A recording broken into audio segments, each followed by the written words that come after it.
दोस्तों, कल्पना कीजिए एक ऐसा क्षण जब एक स्त्री का अपहरण किया गया।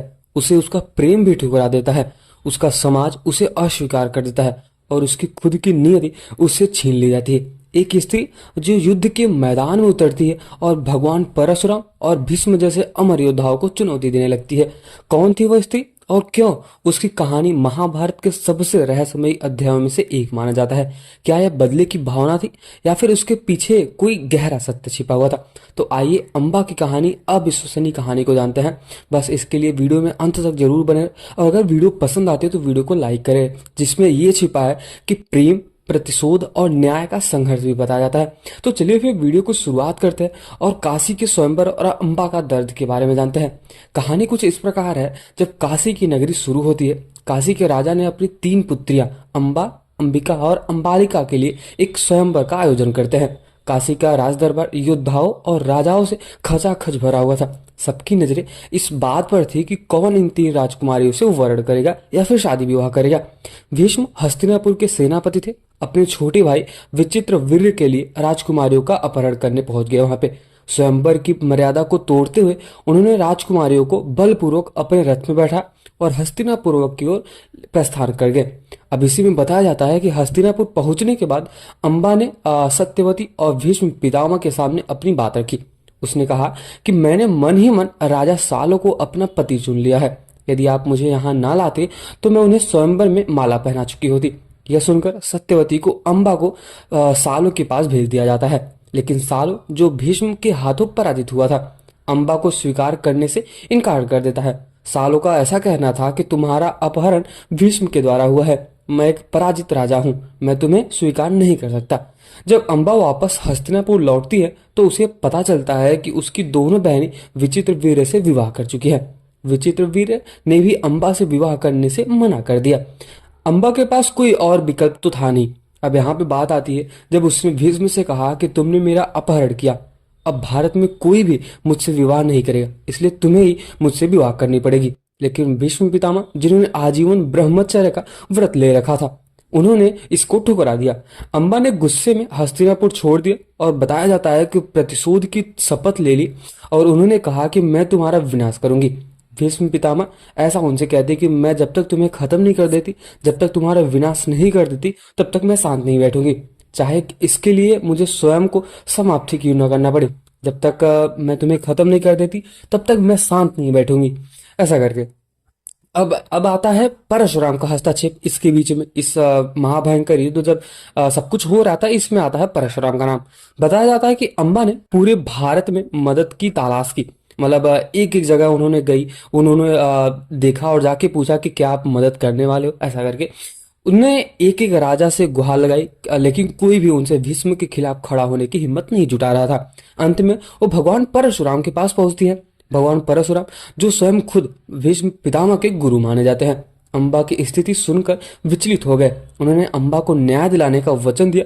उन्होंने भीष्म को युद्ध के लिए ललकारा भी। आपको तो पता ही है कि जो अपने परशुराम जी वो भगवान विष्णु के छठवें अवतार हैं। तो आप यहाँ से अंदाजा लगा सकते हो कि उनके पास कितनी शक्तियां होंगी, कितने ताकत होंगे।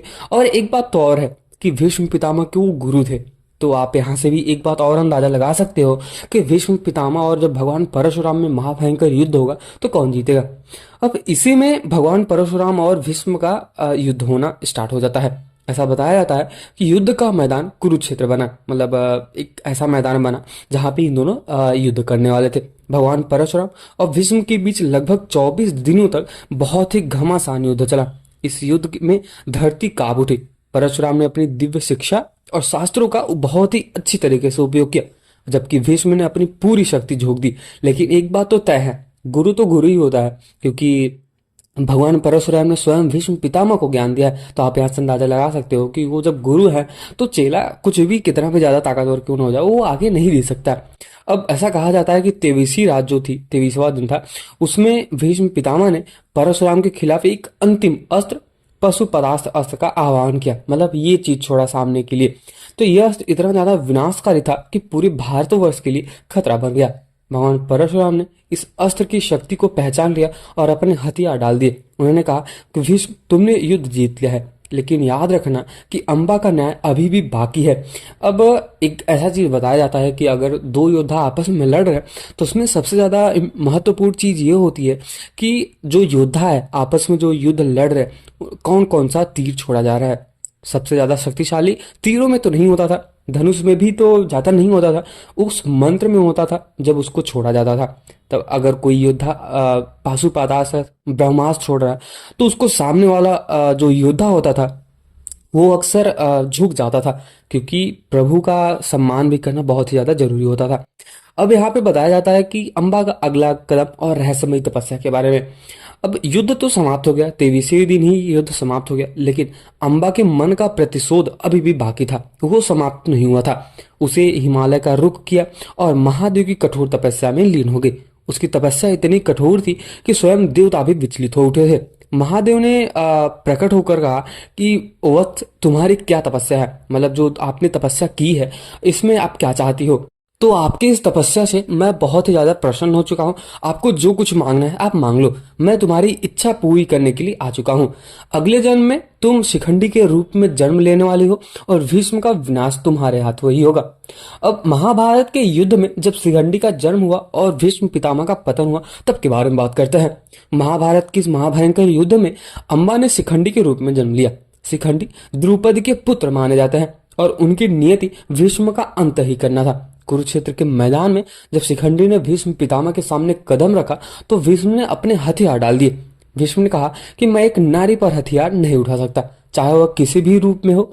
और यही क्षण बिना भीष्म के पतन का था, मतलब यही वो समय था, यही वो क्षण था जब भीष्म पितामह का पतन हुआ। लेकिन ऐसा बताया जाता है कि जो भीष्म पितामह है इनके अंदर बहुत शक्तियां थी, मतलब इनको कि सामने वाला जब योद्धा इनसे युद्ध करता था तो वो भी सोचता था कि ये क्या महाबलशाली योद्धा है। मैं आपको बताना चाहूंगा कि एक जब महाभारत का युद्ध हो रहा था तो वो उस युद्ध से पहले एक और युद्ध हुआ था जिसका नाम है विराट युद्ध। उस युद्ध में भीष्म पितामह, गुरु द्रोणाचार्य, कर्ण और दुर्योधन जैसे महान योद्धा थे, उन सबको एक एक करके अर्जुन ने हराया था। अब यहाँ से आप ये कल्पना कर सकते हो कि भीष्म पितामह इतने शक्तिशाली होने के बाद भी उनको अर्जुन हराता है, और उनको ही नहीं बल्कि कर्ण को और गुरु द्रोणाचार्य, दुर्योधन जैसे जितने भी योद्धा थे सबको अर्जुन ने एक एक करके हराया था। तो आप यहाँ से अंदाजा ये भी लगा सकते हो कि जिसने भीष्म पितामह को हराया वो कितना ज्यादा बलशाली होगा, उसकी शक्तियों की कोई सीमा नहीं होगी, उसके पास अथाह शक्ति होगी। ठीक वैसे ही मैं बात करना चाहूंगा कर्ण की भी। महाभारत का एक ऐसा योद्धा जो अभी भी मतलब आज के कलयुग में भी लोग उसको बुरा भला कहते हैं, मतलब कहते हैं कि कभी कि कर्ण बहुत ज्यादा शक्तिशाली नहीं था अर्जुन के कंपेयर में, लेकिन ऐसा नहीं था। महाभारत के युद्ध में, रामायण के युद्ध में जितने भी योद्धा थे वो अपने अपने में अपने समय के बहुत ही ज्यादा बलशाली योद्धा थे। उनसे जब कोई भी योद्धा युद्ध लड़ने जाता था तो वो सोचता था, ठीक उसी प्रकार अर्जुन और ठीक उसी प्रकार भीष्म पितामह। अब इस प्रकार हमें अंबा की जो कहानी है हमें यह सिखाती है कि प्रतिशोध केवल विनाश को जन्म देती है, लेकिन यह न्याय का मार्ग भी प्रशस्त कर सकता है। अंबा की तपस्या, संघर्ष और प्रतिशोध हमें यह सोचने पर मजबूर कर देती है कि अन्याय के खिलाफ उठाई गई हर आवाज, चाहे कितनी भी कमजोर क्यों न हो, अपना अजर अमर जरूर छोड़ती है। तो यह अंबा की अद्भुत कहानी और रहस्यमय कथा जो आपको मैंने सुना, तो आपको क्या लगता है कि अंबा का प्रतिशोध न्यायसंगत था या फिर केवल एक विनाशकारी परिणामों की ओर ले गया था? इस कहानी पर आपकी क्या राय है, आप कमेंट सेक्शन में जरूर बता सकते हैं। तो अगर आपको ये वीडियो पसंद आया तो वीडियो को लाइक जरूर करना और चैनल को सब्सक्राइब तो अवश्य कर देना। और जाते जाते मेरी आप छोटी सी रिक्वेस्ट है कि अगर ये पसंद आई है तो आप अपने दोस्तों को जरूर शेयर करें, और जाते जाते एक बार कमेंट सेक्शन में जय श्री कृष्ण तो जरूर लिख के जाना। मिलते हैं किसी और वीडियो में।